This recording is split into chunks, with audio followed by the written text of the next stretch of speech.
This is the Meike 25mm f1.8 lens. It's quite popular among the alternatives to high-end lenses due to its large aperture and of course a super low price. This small lens from China costs only around 80 euros here in Europe. How does it perform for this low price, and is it any good? We will find out now. You are watching a little bit sick aspiring Alex on his journey to find a new lens. This is my opinion about the Meike 25mm f1.8. First things first, the build quality of this lens is great. It's fully made out of metal and feels strong and solid in the hands. Using it is smooth and the focus ring has a nice thick form. Only the aperture ring is too loose in my opinion.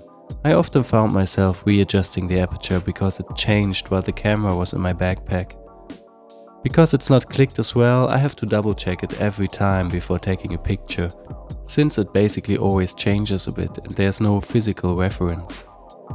A quick look into the package of the lens shows nothing special: a microfiber cloth, a little bag and some paper. Now let's attach this lens, go outside and get some footage.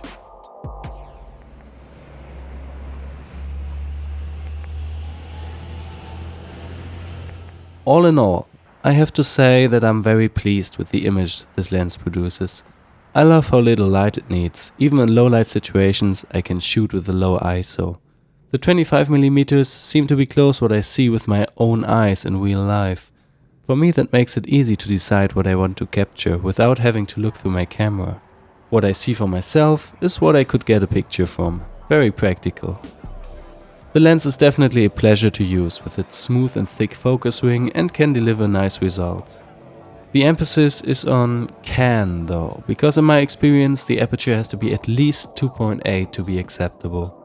Even then, the lens still has parts which are just not sharp, especially the upper right corner is still super blurry. Everything wider than 2.8 is not usable anymore for me. It looks like there's no real focus. Apertures like 4 or 5.6 make the image much sharper and more clear. When I was finding this out, I was a little disappointed, since the widest aperture is basically unusable for me. But I guess that's what you get for the price. And at the widest apertures, lenses always show their weakest sides. Still, an aperture of 2.8 or higher delivers usable results, also in low light situation.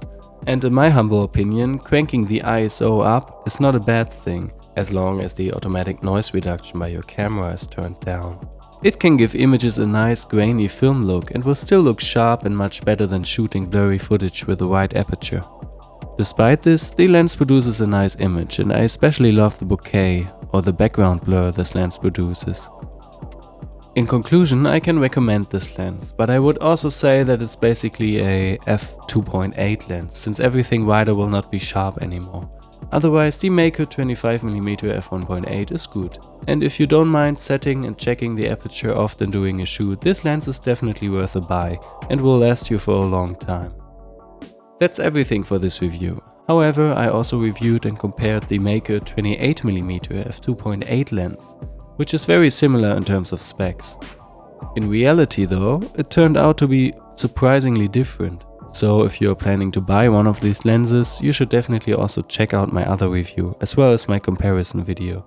You can watch them with the links in the description. For now, thanks for watching and see you in the next video.